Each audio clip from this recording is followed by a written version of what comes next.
I have a lot of praise, respect even, and don't forget kisses for this game, but I'm here to make some demands. A common sentiment I heard when this game came out, way back in 1918, was how it was a video game whose action, plot, and characters were on par, if not better than the live-action Spider-Man or MCU movies. But I think that my gamers need to put down their aim-assisting controllers, take a step back, and reflect on if Spider-Man PS4's story is good, or if it's good for a video game. Got him! You see, if you compare this video game to, let's say, Assassin's Creed. Man, no wonder Spider-Man was nominated for Game of the Year. Now, before I start getting too critical of Spider-4 PS Men, know that Spider-Man rules.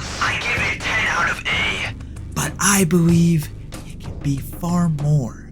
It's a cute little Charmander, but I want Dynamax Ultra Shiny Perfect Stat Charizard DX, come on now, because I firmly believe that we need to push the games industry, hold it accountable for its storytelling, not throw it in the backseat like between your two sweaty uncles and there's only 3 seats in the back, so now you have to also share a seatbelt with your little brother. Because if we demand that masterclass storytelling gets to ride in the front seat alongside spoiled Brad's gameplay and graphics, who always get to sit next to Dad, then we can get spidered and non-spider games alike that can, now just dream with me a second, maybe move us even more than No Way Home could.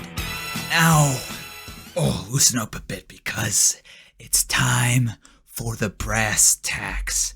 I actually don't know what that phrase means. Probably has something to do with taxes. But if you took the same quality of dialogue in the cutscenes of Spider-Man PS4 and put it on the big screen for the next MCU movie, Spider-Man Home on the Range, this poor flick would be torn to shreds. It hurts me to say this, because this game ends on 2 spectacular scenes, with Peter's last words to Otto and Aunt May. But then it's also paired with scenes like where Otto gets shut down by Norman.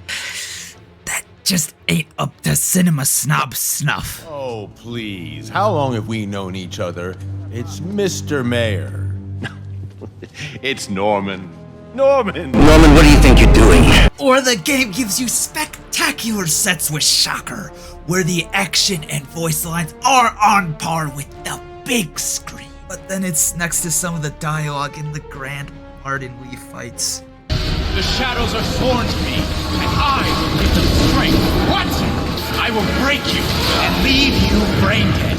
I will find your family and kill everyone you love. And many Martin moments exemplify that this game is just flat out not on par with our beloved Spidey stories. Because in Spider-Man PS4, Spider-Cop is up for a new challenge to uncover who this new secret villain is, who is a leader of a gang comprised entirely of Chinese men, who wear ancient Chinese relics. No, for a while, I was following leads, investigating, kicking down doors, and riding the tail of suspect number 1, Aunt May.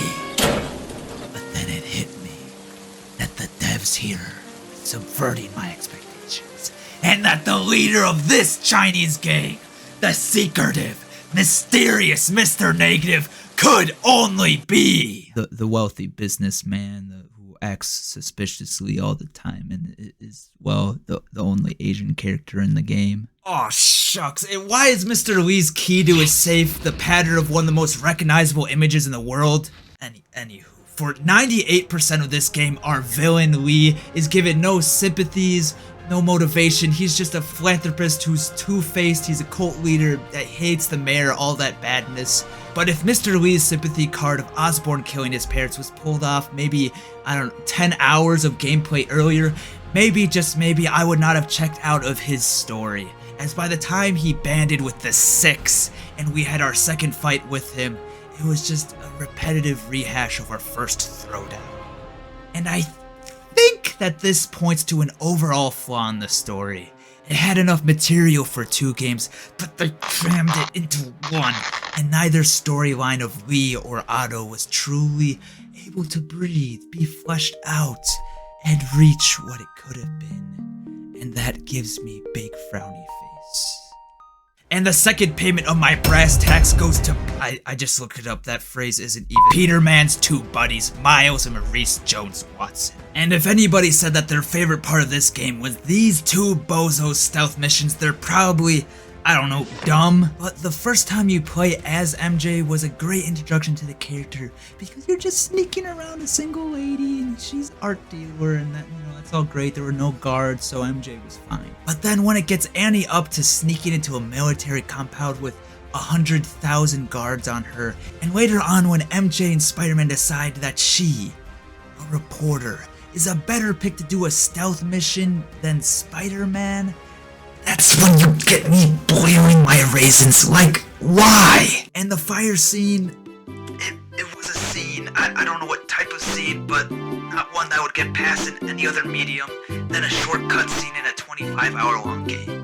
My mom doesn't like it when I'm too negative on things, so I'll keep it just to these couple critiques. But I think this is at least a start of things to think about that need to be improved on if we want our games to be taken seriously.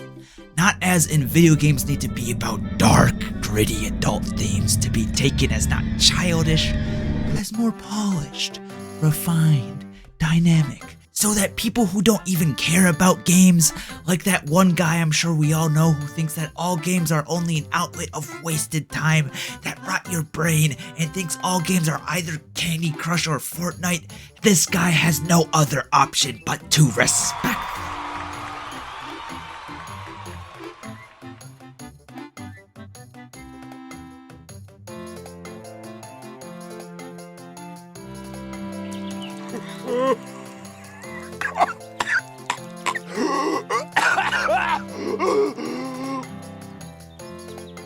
What kind of place is this?